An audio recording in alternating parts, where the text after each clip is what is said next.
ಚಂಪಕ ಶೋಕ ಪುನ್ನಾಗ ಸೌಗಂಧಿಕಲ ಸತ್ಕಚ ಕುರುವಿಂದ್ಯಾ ಮಣಿಶ್ರೇಣಿ ಕನತ್ಕೋಟಿರ ಮಂಡಿತ. ದೇವಿಯ ಶರೀರ ಏನಿದೆ ಅದು ಅಗ್ನಿಯಿಂದ ಪ್ರಕಟವಾಗಿರುವಂಥದ್ದು. ಯಾವ ಅಗ್ನಿ? ಚಿದಗ್ನಿ ಕುಂಡ ಸಂಭೂತ. ಇಲ್ಲಿ ಲಲಿತ ಸಹಸ್ರನಾಮನ ನಾವು ಸರಿಯಾಗಿ ಅರ್ಥ ಮಾಡ್ಕೊಳ್ಳಿಕ್ಕೆ ಹೋದರೆ ಒಂದೊಂದು ಶಬ್ದ ಅದು ಒಂದಕ್ಕೊಂದು ಲಿಂಕ್ ಇರ್ತದೆ, ನಾವು ತಾಳಮೇಳ ಮಾಡಬೇಕಾಗ್ತದೆ. ದೇವಿಯ ದೇಹ ಚಿದಗ್ನಿ ಕುಂಡದಿಂದ ಪ್ರಕಟವಾಗಿದ್ದು ಅಂತ ನಾವು ಹಿಂದಿನ ವಿಡಿಯೋದಲ್ಲಿ ತಿಳ್ಕೊಂಡಿದ್ವಿ. ದೇವಿಯ ತಲೆಯಿಂದ ಪಾದದವರೆಗೆ ಅಥವಾ ಪಾದದಿಂದ ತಲೆಯವರೆಗೆ ದೇವಿಯ ಸ್ವರೂಪ ವರ್ಣನೆ ಇದೆ.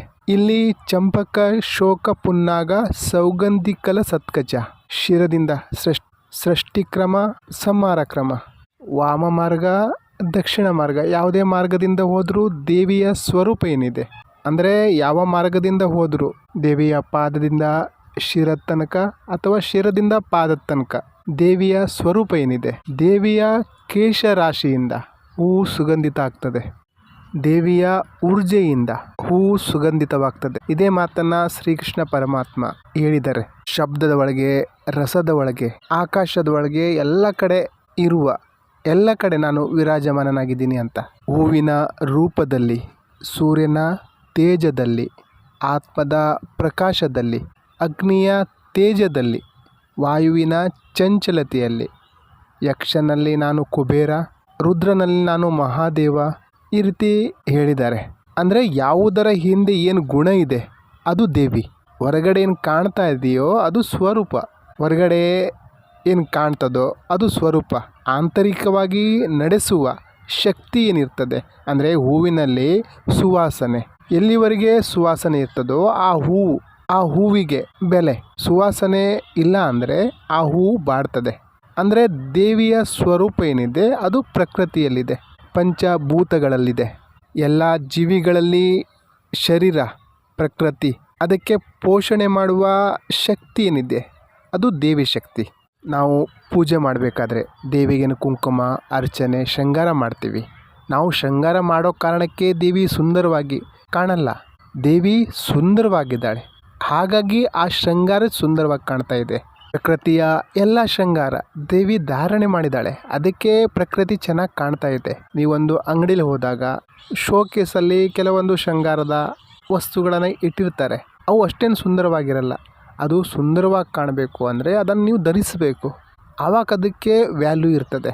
ದೇವಿ ಕಾರಣದಿಂದ ಎಲ್ಲ ಸುಂದರವಾಗಿ ಕಾಣ್ತಾ ಇದೆ. ಇಲ್ಲಾಂದರೆ ದೇವಿಗೆ ಶೃಂಗಾರ ಯಾಕೆ ಬೇಕು? ದೇವಿ ತತ್ವಮಯಿ, ಜ್ಞಾನಮಯಿ, ಶಕ್ತಿಮಯಿ. ದೇವಿಯ ಭಾವದಿಂದ ಸುಂದರವಾಗಿ ಕಾಣ್ತಾ ಇದೆ. ಮಾಮೂಲಿಯಾಗಿ ನಾವು ಮನೆಯಲ್ಲಿ ಸಿಹಿ ತಿಂಡಿ ಏನಾದರೂ ಮಾಡಿದಾಗ, ಕೇಸರಿ ಬಾತ್ ಆಗಿರ್ಬೋದು, ಏನೇ ಮಾಡಿದಾಗ ಅದು ಅಷ್ಟೇನು ಟೇಸ್ಟ್ ಆಗಿರಲ್ಲ. ಆದರೆ ಯಾವಾಗ ಹಬ್ಬ ಹರಿದಿನಗಳಲ್ಲಿ ದೇವರಿಗೆ ಒಂದು ನೈವೇದ್ಯ ಅಂತ ಮಾಡ್ತಿರಲ್ಲ, ಆವಾಗ ಅದು ತುಂಬ ಟೇಸ್ಟಿಯಾಗಿರ್ತದೆ. ಯಾಕಂದರೆ ಅದಕ್ಕೆ ಆ ಭಾವದಿಂದ ಇನ್ನೂ ಅದಕ್ಕೆ ಸಿಹಿ ಆ್ಯಡ್ ಆಗುತ್ತೆ. ನೀವು ಅಬ್ಸರ್ವ್ ಮಾಡಿ ನೋಡಿ, ನೀವು ಮನೇಲಿ ಸತ್ಯನಾರಾಯಣ ಪೂಜೆ ಮಾಡಿದಾಗ ಅವತ್ತು ಪ್ರಸಾದ ನೋಡಿ, ಅವತ್ತು ಆ ಸಿಹಿ ತಿಂಡಿ ನೋಡಿ, ಬೇರೆ ಟೈಮಲ್ಲಿ ಅದೇ ರೀತಿ ಮಾಡಿ, ಯಾವಾಗ ಟೇಸ್ಟ್ ಇರುತ್ತೆ ಅಂತ ನಿಮ್ಗೆ ಗೊತ್ತಾಗುತ್ತೆ. ಸಿಹಿಯಲ್ಲಿ ವ್ಯತ್ಯಾಸ ಬರ್ತದೆ, ಅದಕ್ಕೆ ಕಾರಣ ಭಾವ, ದೈವಿ ಭಾವ. ಅಂದರೆ ಯಾವ ರೀತಿ ಅರ್ಥ ಮಾಡ್ಕೊಳ್ಳೋದಂದರೆ ಚಂಪಕ ಶೋಕ ಪುನ್ನಾಗ ಸೌಗಂಧಿಕಲ ಸತ್ಕಚ. ದೇವಿಯ ಸ್ವರೂಪ ಏನಿದೆ ಅದಕ್ಕೆ ಸುಂದರತೆಯ ಅವಶ್ಯಕತೆ ಇಲ್ಲ, ಅದು ಸ್ವಯಂ ಸುಂದರವಾಗಿದೆ. ಈ ಆಭೂಷಣ ಏನಿದೆ ಅದು ದೇವಿಯ ಮೇಲೆ ಏರಿದೆ, ಹಾಗಾಗಿ ಅದು ಸುಂದರವಾಗಿ ಕಾಣ್ತಾ ಇದೆ. ದೇವಿಯ ಸುಂದರತೆಯ ಕಾರಣ ವಸ್ತ್ರ ಸುಂದರವಾಗಿ ಕಾಣ್ತಾ ಇದೆ. ಇದು ಅರ್ಥ ಮಾಡ್ಕೊಳ್ಬೇಕಾದಂತಹ ವಿಚಾರ. ಯಾಕಂದರೆ ಪ್ರಕೃತಿಯಲ್ಲಿ ನಮಗೇನೇ ಸುಂದರ ಕಂಡ್ರೂ ಅದರ ಹಿಂದೆ, ಅದರ ಒಳಗೆ ಏನೋ ರಹಸ್ಯ ಇದೆ. ಪ್ರಕೃತಿಯಲ್ಲಿ ಏನೇ ವಸ್ತು ಸುಂದರವಾಗಿ ಕಂಡ್ರೂ ಒಂದನ್ನು ಅರ್ಥ ಮಾಡ್ಕೊಳ್ಳಿ, ಅದರ ಹಿಂದೆ ಏನೋ ಒಂದು ರಹಸ್ಯ ಇದೆ, ಆಕರ್ಷಣೆ ಆಗಿರುವಂಥದ್ದು, ಆಕರ್ಷಣೆ ಮಾಡುವಂಥದ್ದು. ಆ ತತ್ವ ಹಿಡಿದ್ರೆ ನಿಮ್ಗೆ ಗೊತ್ತಾಗುತ್ತೆ, ಓ ಈ ಕಾರಣದಿಂದ ಇದು ಸುಂದರವಾಗಿ ಕಾಣ್ತಾ ಇದೆ. ಅದು ಸ್ವಭಾವ. ನೀವು ಯಾರ ಹತ್ರ ಕೂತ್ಕೊಂಡಾಗ ಅವ್ರು ನಿಮಗೆ ಶಾಂತ ರೀತಿಯಲ್ಲಿ ತಿಳಿ ಹೇಳಿದ್ರೆ, ನಮ್ರವಾಗಿ ತಿಳಿ ಹೇಳಿದ್ರೆ, ಸ್ವೀಕಾರ ಮಾಡಿದಾಗ ಆಗ ಅವರ ಯಾವ ಮಾತಾದರೂ ನಿಮಗೆ ಸುಂದರವಾಗಿ ಕಾಣುತ್ತೆ. ಅಂದರೆ ದೇವಿ ನಿಮ್ಮ ಆತ್ಮದ ಒಳಗೆ ಪ್ರವೇಶ ಮಾಡಿದಾಗ ಎಲ್ಲವೂ ಸುಂದರವಾಗಿ ಕಾಣ್ತದೆ. ನಾವು ದೇವಿಯನ್ನು ಹಿಡಿಬೇಕೇ ಹೊರತು ಸುಂದರತೆಯನ್ನಲ್ಲ. ನೀವು ಸೌಂದರ್ಯದ ಹಿಂದೆ ಓಡ್ತೀರಾ, ದೇವಿ ಬಿಟ್ಟು ಹೋಗಿಬಿಡ್ತಾಳೆ. ದೇವಿನ ಹಿಡ್ಕೊಳ್ಳಿ, ಸುಂದರತೆ ಆಟೋಮೆಟಿಕ್ಕಾಗಿ ಬರುತ್ತೆ. ಮುಖದಲ್ಲಿ ಪ್ರಭೆ ಇಲ್ಲ ಅಂದರೆ, ಕಳೆ ಇಲ್ಲ ಅಂದರೆ, ನೀವೆಷ್ಟು ಶೃಂಗಾರ ಮಾಡಿಕೊಂಡ್ರು, ಎಷ್ಟು ಮೇಕಪ್ ಮಾಡಿಕೊಂಡ್ರು ನೀವು ಆಕರ್ಷಿತರಾಗಿ ಕಾಣಲ್ಲ. ಅದೇ ನಿಮ್ಮ ಒಳಗಡೆ ಒಂದು ಪ್ರಭೆ ಇದ್ದರೆ ಆವಾಗ ನೀವು ಸುಂದರವಾಗಿ ಕಾಣ್ತೀರ. ಕುರುವಿಂದ್ಯಾ ಮಣಿಶ್ರೇಣಿ ಕನತ್ಕೋಟಿರ ಮಂಡಿತ. ಕುರುವಿಂದ್ಯಾ ಮಣಿಶ್ರೇಣಿ ಕನತ್ಕೋಟಿರ ಮಂಡಿತ. 17ನೇ ಪುರಾಣ ಗರುಡ ಪುರಾಣದಲ್ಲಿ ಭಗವಾನ್ ವಿಷ್ಣು ತನ್ನ ಪಕ್ಷಿರಾಜನನ್ನು ವಿಶ್ವಸೃಷ್ಟಿಯ ಉಪದೇಶ ಕೊಡ್ತಾರೆ. ಆ ಉಪದೇಶ ಕೇಳಿ ಗರುಡ ಅಲ್ಲಿ ಜ್ಯೋತಿಷ್ಯ, ಆಯುರ್ವೇದ ಎಲ್ಲದರ ಉಲ್ಲೇಖ ಇದೆ. ಅದರಲ್ಲಿ ರತ್ನದ ಅಧ್ಯಾಯನೂ ಬರ್ತದೆ. ಅಂದರೆ ಎಲ್ಲ ಪ್ರಕಾರದ ಮಣಿರತ್ನದ ಉಲ್ಲೇಖ ಇದೆ. ಅಂದರೆ ಕೆಲವೊಂದು ಮಣಿ ಈ ನೀರಲ್ಲಿ ಸಿಗ್ತದೆ, ಕೆಲವೊಂದು ಮಣಿ ಪರ್ವತದಲ್ಲಿ ಪ್ರಾಪ್ತಿಯಾಗ್ತದೆ. ಎಲ್ಲ ಮಣಿಗಳಲ್ಲಿ ಶ್ರೇಷ್ಠ ಮಣಿ ಯಾವುದಂದರೆ ಕುರುವಿಂದ. ಅದನ್ನು ಪದ್ಮರಾಗ ಮಣಿ ಸಹ ಅಂತಾರೆ. ಕುರುವಿಂದ ಮಣಿಶ್ರೇಣಿ ಅದನ್ನು ಪದ್ಮರಾಗ ಮಣಿ ಸಹ ಅಂತಾರೆ. ಪ್ರೇಮಮಯವಾಗಿ ಈಶ್ವರನ ಭಕ್ತಿ ಮಾಡೋದು, ಆ ಶಕ್ತಿನ, ಆ ಸಿದ್ಧಿನ ಮಣಿ ಅಂತಾರೆ. ಎಲ್ಲ ಮಣಿಗಳಲ್ಲಿ ಶ್ರೇಷ್ಠ ಕುರುವಿಂದ ಮಣಿಶ್ರೇಣಿ. ನೀವು ಯಾವುದೇ ಗುರು, ಸಿದ್ಧಿ, ಸಾಧಕ, ಯೋಗಿಯ ಸಂಪರ್ಕಕ್ಕೆ ಬಂದಾಗ ಆ ಭಾವ ಅದನ್ನು ಅರ್ಥ ಮಾಡ್ಕೊಳ್ಬೇಕು. ಇಲ್ಲಿ ಮಣಿ ಅಂದರೆ ಜ್ಞಾನ, ಮಣಿ ಅಂದರೆ ಕಲೆ, ಮಣಿ ಅಂದರೆ ಯಾವುದೇ ಶಾಸ್ತ್ರ ಆಗಿರ್ಬೋದು, ಮಣಿ ಅಂದರೆ ವಿದ್ಯೆ. ಎಲ್ಲ ವಿದ್ಯೆಗಳ ಸರ್ವಶ್ರೇಷ್ಠ ವಿದ್ಯೆ ಅಂದರೆ ಆತ್ಮವಿದ್ಯೆ, ಬ್ರಹ್ಮವಿದ್ಯೆ. ಬ್ರಹ್ಮವಿದ್ಯೆನೇ ಈ ಶ್ರೀವಿದ್ಯೆ. ಪದ್ಮರಾಗ ಅಂದರೆ ಇಲ್ಲಿ ಕಮಲ ಅಂದರೆ ನಮ್ಮ ಸಹಸ್ರದಳ, ಅದರೊಳಗಿನ ಚೇತನ ಪರಮಾತ್ಮ, ದಿವ್ಯ ದೃಷ್ಟಿ ಅದೇ ಪರಮಾತ್ಮ. ಸಹಸ್ರದಳ ಅರಳಿದಾಗ ಅದರೊಳಗಿನ ಊರ್ಜೆ, ಆ ಮಣಿ ಏನಿದೆ ಆತ್ಮ. ಜ್ಞಾನದ ಪ್ರಕಾಶದಿಂದ ಏನು ಅರಳುತ್ತದೆ ಆತ್ಮ ಪರಮಾತ್ಮ, ಅದ್ರ ಬಗ್ಗೆ ಇಲ್ಲಿ ವಿವರಿಸಲಾಗಿದೆ. ಕುರುವಿಂದ್ಯಾ ಮಣಿಶ್ರೇಣಿ ಕನತ್ಕೋಟಿರ ಮಂಡಿತ. ದೇವಿಯ ಮುಕುಟ ಏನಿದೆ ಅದೇ ಕುರುವಿಂದ್ಯಾ ಮಣಿಶ್ರೇಣಿ. ಕುರುವಿಂದ ಮಣಿಶ್ರೇಣಿ ಹೊಳಿತಾ ಇದೆ. ಮುಕುಟ ಎಲ್ಲ ಹಾಕ್ತಾರೆ ತಲೆ ಮೇಲೆ. ತಲೆಯಲ್ಲಿ ಮೇಲ್ಗಡೆ ಯಾವ ಚಕ್ರ ಬರ್ತದೆ? ಸಹಸ್ರಾರು ಕಮಲ. ನಮ್ಮ ತಲೆ ಏನಿದೆ ಅದು ದೇವಿಯ ಮುಕುಟ. ಯಾಕೆಂದರೆ ದೇವಿ ನಿರಾಕಾರ, ಅದು ಆತ್ಮದ ರೂಪದಲ್ಲಿ, ಶಕ್ತಿಯ ರೂಪದಲ್ಲಿ ವಿರಾಜಮಾನ ಆಗಿದ್ದಾಳೆ. ನಮ್ಮ ಈ ತಲೆ ದೇವಿಯ ಆ ಮುಕುಟನ ಯಾವುದರಿಂದ ಶೋಭಿತ ಮಾಡೋದು, ಶೃಂಗರಿಸೋದು? ಕುರುವಿಂದ ಮಣಿಶ್ರೇಣಿ ಅಂದರೆ ಪದ್ಮರಾಗ, ನಮ್ಮ ದಿವ್ಯ ಜ್ಞಾನದಿಂದ ಅದನ್ನು ಶೋಭಿಸಬೇಕು, ಅದನ್ನು ಶೃಂಗರಿಸಬೇಕು, ಸಜ್ಜಿಸಬೇಕು. ಆವಾಗಲೇ ನಮ್ಮೊಳಗಿನ ದೇವಿ, ನಮ್ಮೊಳಗಿನ ದಿವ್ಯ ಶಕ್ತಿ, ನಮ್ಮೊಳಗಿನ ಚೇತನ ಅದು ಪ್ರಕಾಶಮಾನವಾಗಿ ಪ್ರಕಟ ಆಗುತ್ತೆ. ಯಾರಲ್ಲಿ ಈ ಜ್ಞಾನ ಮೂಡುತ್ತೋ, ವಿವೇಕ ಮೂಡುತ್ತೋ, ಅರಿವು ಮೂಡುತ್ತೋ ಅವರು ತನ್ನಿಂತಾನೆ ಅವರಲ್ಲಿ ತೇಜಸ್ಸು, ಪ್ರಭೆ, ಅವರಲ್ಲಿ ಸುಂದರತೆ ಅವರ ಮುಖದಲ್ಲಿ ಕಾಣುತ್ತೆ. ಅವರು ಸುಂದರತೆಯಿಂದ ಕಂಗೊಳಿಸ್ತಾರೆ. ಇಲ್ಲಿ ತ್ರಿಪುರ ಸುಂದರಿ ಬಗ್ಗೆ ಅಂದರೆ ದೇವಿಯ ಬಗ್ಗೆ ಹೇಳಿರೋದು. ದೇವಿ ಎಲ್ಲೂ ಇಲ್ಲ, ನಿಮ್ಮೊಳಗೇನೇ ಇದೆ. ಅದು ನಿಮ್ಮೊಳಗಿನ ಚೇತನ. ದೇವಿ ಅಂದರೆ ನಿಮ್ಮೊಳಗಿನ ಚೇತನ. ಆ ಚೇತನನ ಯಾವ ರೀತಿ ಪ್ರಕಟ ಮಾಡೋದು, ಶೃಂಗಾರ ಮಾಡೋದು, ಯಾವ್ಯಾವ ವೇಷಭೂಷಣ ಹಾಕಬೇಕು? ದೇವಿಗೆ ಸಾಮಾನ್ಯ ವೇಷಭೂಷಣ ಆಗಲ್ಲ. ದೇವಿಗೆ ಪರಮಶ್ರೇಷ್ಠವಾಗಿರುವಂತಹ ಕುರುವಿಂದ ಅಂದರೆ ನಿಮ್ಮೊಳಗೆ ಜ್ಞಾನ, ವಿವೇಕ, ಅರಿವು ಮೂಡಬೇಕು. ನಿಮ್ಮಲ್ಲಿ ಸುಂದರತೆ ಇದೆ, ಜ್ಞಾನ ಇಲ್ಲ ಅಂದರೆ ಅದು ವ್ಯರ್ಥ. ಅವಳು ತ್ರಿಪುರ ಸುಂದರಿ. ಹಾಗಾಗಿ ಇದನ್ನು ಬ್ರಹ್ಮವಿದ್ಯೆ ಅಂತಾರೆ, ಯೋಗವಿದ್ಯೆ ಅಂತಾರೆ, ಶ್ರೀವಿದ್ಯೆ ಅಂತಾರೆ.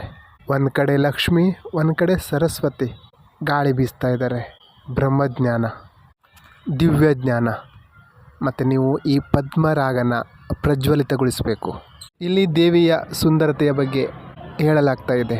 ವೇಷಭೂಷಣಗಳಿಂದ, ಶೃಂಗಾರಗಳಿಂದ ದೇವಿ ಸುಂದರವಾಗಿ ಕಾಣ್ತಾ ಇಲ್ಲ. ದೇವಿ ಸುಂದರವಾಗಿದ್ದಾಳೆ, ಅದಕ್ಕೆ ಈ ವೇಷಭೂಷಣ ಸುಂದರವಾಗಿ ಕಾಣ್ತಾ ಇದೆ. ನಿಮ್ಮೊಳಗೆ ಜ್ಞಾನದ ಪ್ರಕಟ ಆದಾಗ, ದೇವಿ ಪ್ರಕಟ ಆದಾಗ ಆವಾಗ ನಿಮ್ಮ ಶಕ್ತಿ, ಸಿದ್ಧಿ, ನಿಮ್ಮ ಚಾತುರ್ಯ ಅದು ಸುಂದರವಾಗಿ ಕಾಣ್ತದೆ. ದೇವಿ ಎಲ್ಲ ಕೊಡ್ತಾಳೆ. ಯಾರಿಗೋ ಪಬ್ಲಿಕ್ ಸ್ಪೀಕರ್ ಆಗಬೇಕು, ಯಾರಿಗೋ ಲೀಡರ್ ಆಗಬೇಕು, ಯಾರೋ ಡಾಕ್ಟರ್ ಆಗಬೇಕು, ಯಾರೋ ಇಂಜಿನಿಯರ್ ಆಗಬೇಕು, ಯಾರೋ ಶಿಲ್ಪಕಾರ ಆಗಬೇಕು, ಯಾರೋ ಡೈರೆಕ್ಟರ್ ಆಗಬೇಕು, ಯಾರೋ ಸಂಗೀತಗಾರ ಆಗಬೇಕು. ಈ ಎಲ್ಲ ಕಲೆಗಳು ನಮ್ಮೊಳಗೇ ಪ್ರಕಟ ಆಗುವಂಥದ್ದು. ನಮ್ಮೊಳಗೆ ಎಲ್ಲ ಪ್ರೊಸೆಸರ್ ಇದೆ, ಎಲ್ಲ ಊರ್ಜೆ ಇದೆ. ಆದರೆ ನಾವು ನಮ್ಮೊಳಗಿನ ಶೂನ್ಯದ ಪ್ರಕಟಣೆ ಮಾಡ್ತಾ ಇಲ್ಲ. ಒಂದು ವೇಳೆ ನಮ್ಮೊಳಗೆ ದೇವಿ ಪ್ರಕಟ ಆದರೆ ನಾವೆಷ್ಟು ಕಲೆಯ ಮಾಲೀಕರಾಗ್ಬೋದು, ಎಷ್ಟೆಲ್ಲ ದುಡ್ಡು ಮಾಡ್ಬೋದು. ಎಲ್ಲಿ ದೇವಿ ಇರ್ತಾಳೋ ಅಲ್ಲಿ ಲಕ್ಷ್ಮಿ ಆಟೋಮೆಟಿಕ್ಕಾಗಿ ಬರ್ತಾಳೆ. ಅಂದರೆ ನಾವು ದೇವಿಗೆ ಸರೆಂಡರ್ ಆದಾಗ, ಸಮರ್ಪಿಸಿಕೊಂಡಾಗ ದೇವಿ ಪ್ರಕಟ ಆಗ್ತಾಳೆ. ನಾವು ದೇವಿಗೆ ಶರಣಾದಾಗ ದೇವಿ ಪ್ರಕಟ ಆಗ್ತಾಳೆ. ಎಷ್ಟೋ ಸಲ ಏನಾಗುತ್ತೆ ಅಂದರೆ ನಾವು ಎಷ್ಟು ದ್ವಂದ್ವದಲ್ಲಿ ಸಿಕ್ಕಾಕೊಂಡಿದ್ದೀವಿ ಅಂದರೆ ಸಾಂಸಾರಿಕ ಆಗಿರ್ಬೋದು, ಆಧ್ಯಾತ್ಮಿಕ ಆಗಿರ್ಬೋದು. ನಾವು ಯಾರ ಜೊತೆ ಕೂತ್ಕೊಂಡು ಕೇಳಿಸ್ಕೊಳ್ಳಲ್ಲ. ನಮಗೆ ಗಡಿಬಿಡಿ ಆತುರ ಇದೆ, ನಮ್ಮೊಳಗೆ ಇಚ್ಛೆ ಇದೆ, ದ್ವೇಷ ಇದೆ, ಅಸೂಯೆ ಇದೆ, ರಾಗ ದ್ವೇಷ, ಕಾಮ ಕ್ರೋಧ, ಲೋಭ. ವಿವೇಕ ಎಲ್ಲಿಂದ ಮೂಡೋದು? ಜ್ಞಾನ ಎಲ್ಲಿಂದ ಮೂಡೋದು? ಸುಮ್ಮನೆ ಕೂತ್ಕೊಂಡಾಗ, ನಮ್ಮೊಳಗೆ ಇಳಿದಾಗ ಆ ಅರಿವು ವಿವೇಕ ಮೂಡುತ್ತೆ. ಒಂದು ಶೂನ್ಯ ಆಗಬೇಕು ಅಥವಾ ಪೂರ್ಣ ಆಗಬೇಕು. ಮುಕ್ತಿಯ ಎರಡೇ ಅವಸ್ಥೆ, ಶೂನ್ಯ ಮತ್ತು ಪೂರ್ಣ. ಶೂನ್ಯ ಅಂದರೆ ಎಲ್ಲಿಂದ ಶುರು ಮಾಡಿದ್ವೋ ಅಲ್ಲೇ ಹೋಗಿ ತಲುಪೋದು. ಪೂರ್ಣ ಅಂದರೆ ಎಲ್ಲಿಂದ ಶುರು ಮಾಡಿದ್ವೋ ಅಲ್ಲೇ ಬಂದು ಸೇರಿಕೊಳ್ಳೋದು. ಶೂನ್ಯ ಅಂದರೆ ಆ ಸಮಾಧಿ, ಅದರ ನಂತರನೇ ಪೂರ್ಣ ಆಗ್ತೀವಿ, ಪರಬ್ರಹ್ಮ. ಸಮಾಧಿ ಅಂದರೆ ನಿಶ್ಚಿಂತತೆ, ಭಯ ಭ್ರಾಂತಿಯಿಂದ ಮುಕ್ತನಾಗೋದು. ನಾವೆಲ್ಲಿರ್ತೀವೋ, ಎಲ್ಲಿ ಕೂತ್ಕೊಂಡಿರ್ತೀವೋ ಅಲ್ಲಿ ಸ್ವಾರ್ಥ ತಗೊಂಡು ಕೂತಿರ್ತೀವಿ, ಯುಕ್ತಿ ತಗೊಂಡು ಕೂತಿರ್ತೀವಿ, ಯಾವುದೋ ಯಾತನೆ, ಯಾವುದೋ ಭಯ, ಯಾವುದೋ ಭ್ರಾಂತಿ ತಗೊಂಡು ಕೂತಿರ್ತೀವಿ. ನಾವು ನಿಶ್ಚಿಂತರಾಗಿ ಯಾವುದೇ ಜಾಗದಲ್ಲಿ ಕೂತ್ಕೊಳ್ಳಲ್ಲ. ದೇವಿ ಏನು ಹೇಳ್ತಾಳೆ? ನೀನು ಫಸ್ಟು ನಿಶ್ಚಿಂತನಾಗು ಅಂತ. ತಾಯಿ ತನಗೆ ಸರೆಂಡರ್ ಆಗು, ಸಮರ್ಪಿಸ್ಕೊ ಅಂತ ಹೇಳ್ತಾಳೆ. ನಾವು ಸಮರ್ಪಣೆ ಭಾವದಲ್ಲಿದ್ದಾಗ ಆ ದೇವಿಯ ಪ್ರಕಟ ಆಗತ್ತೆ, ಆಶೀರ್ವಾದ ಸಿಗುತ್ತೆ. ನಿಮ್ಮೊಳಗೆ ಆ ಭಾವ ಪ್ರಕಟ ಆದಾಗ ನೀವು ಯಾರ ತಲೆ ಮೇಲೆ ಕೈ ಇಟ್ಟರು ಅವರಿಗೂ ಆಳವಾದ ಒಂದು ಶಾಂತಿಯ ಅನುಭವ ಆಗುತ್ತೆ. ನಾವು ನಮ್ಮ ಒಳಗಿನ ಶಾಂತಿಯಲ್ಲಿ ವಿಶ್ರಾಂತಿ ಪಡೆದಾಗ ನಾವೇನು ಮಾತಾಡ್ತೀವೋ ಇಡೀ ಬ್ರಹ್ಮಾಂಡ ಅದನ್ನು ಫಾಲೋ ಮಾಡುತ್ತೆ. ಯಾಕಂದ್ರೆ ಅಲ್ಲಿ ವಿಚಾರ ಇಲ್ಲ, ಬುದ್ಧಿ ಇಲ್ಲ, ದುರ್ಬುದ್ಧಿ ಇಲ್ಲ, ಯಾವುದೇ ತರ್ಕ ಇಲ್ಲ. ನೀವೊಂದು ಶಾಂತ ಸ್ಥಿತಿಯಲ್ಲಿ ಪ್ರವೇಶ ಮಾಡಿರ್ತೀರ. ಆ ಶಾಂತ ಸ್ಥಿತಿಯಿಂದ ಹೊರ ಬಂದಾಗ ನೀವೊಂದು ಬ್ರಹ್ಮಾಂಡಕ್ಕೆ ಆದೇಶ ಕೊಡ್ತೀರಾ ಈ ಕೆಲಸ ಆಗಬೇಕು ಅಂತ. ಇದು ಒಂದು ಅವಸ್ಥೆ, ಧ್ಯಾನದ ಒಂದು ಅವಸ್ಥೆ, ಭಾವದ, ಪ್ರೇಮದ ಅವಸ್ಥೆ. ಎಲ್ಲ ಯೋಗಗಳಲ್ಲಿ ಶ್ರೇಷ್ಠ ಯೋಗ ಅಂದರೆ ಆತ್ಮ ಸಮರ್ಪಣಾ ಯೋಗ. ನಾವು ದೇವಿ ಸಾಧನೆಗಿಳಿದಾಗ ನಮ್ಮಲ್ಲಿ ಒಂದು ದೇವಿ ಮೇಲೆ ಭಕ್ತಿ ಇಲ್ಲ, ನಂಬಿಕೆ ಇಲ್ಲ, ಆಗುತ್ತೋ ಇಲ್ವೋ, ಅಥವಾ ಏನಾದರೂ ಸಂಕಲ್ಪ ಮಾಡಿಕೊಂಡ್ರೆ ಆಸೆಯಿಂದನೇ ನಾವು ಸಾಧನೆಗಿಳಿತೀವಿ. ನಮ್ಮಲ್ಲಿ ಸಮರ್ಪಣೆ ಭಾವ ಬಂದಾಗ ದೇವಿ ಪ್ರಕಟ ಆಗ್ತಾಳೆ. ನಾವು ಶಾಂತಿಯಿಂದ, ವಿಶ್ರಾಂತಿಯಿಂದ ಧ್ಯಾನ ಇಡ್ತಾ ಇಲ್ಲ, ಸಾಧನೆಗೆ ಹಿಡಿತಾ ಇಲ್ಲ. ಹಾಗಾಗಿ ನಮಗೆ ದೇವಿ ಒಲಿಯಲ್ಲ.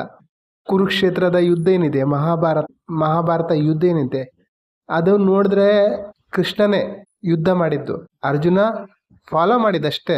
ಎಲ್ಲ ಯೋಗಗಳಲ್ಲಿ ಶ್ರೇಷ್ಠ ಯೋಗ ಅಂದ್ರೇ ಆತ್ಮ ಸಮರ್ಪಣಾ ಯೋಗ.